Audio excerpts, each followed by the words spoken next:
పెద్దవాళ్ళు రాగానే చిన్నవాడు లేవకపోతే నమస్కారం చేయకపోతే ఆయుక్షీణం అంటారు మన వాళ్ళు. మనకు తెలియకుండానే శరీరంలో ఉండే జీవశక్తి పైకి కిందికి సంచరిస్తూ ఉంటుంది. అందరికీ తెలుసు, రక్త ప్రసారం మనకు తెలిసి జరుగుతుందండి.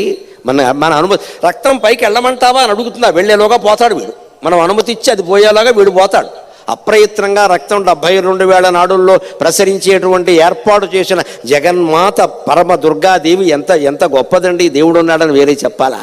నీ ఒంట్లో రక్తం ప్రసరిస్తుందయ్యా దేవుడు అంటే. అది లోపల జీవశక్తి ఏమవుతుందంటే, తనకంటే పెద్ద శరీరం కనపడగానే ఈ చిన్న శరీరం కనుక లేచి నిలబడకపోతే కూర్చున్న శరీరంలోంచి జీవుడు లేస్తాడు. వీడి శరీరం లేవలా, వీడు జీవుడు లేచాడు పైకి, శరీరం లేవలా. అప్పుడు ఆ జీవుడిని అదిమి పెట్టాలి. వాడు అదిమి పెట్టబడే రకం కాదు, వాడు తగ్గిపోతాడు. అంటే శ్వాసలు తగ్గిపోయే, జీవశక్తి తగ్గిపోయింది. అందుకనే పెద్దవాళ్ళు రాగానే లేచి నమస్కారం చేయకపోతే ఆయుర్దాయం తగ్గిపోతుంది. అనుమానమే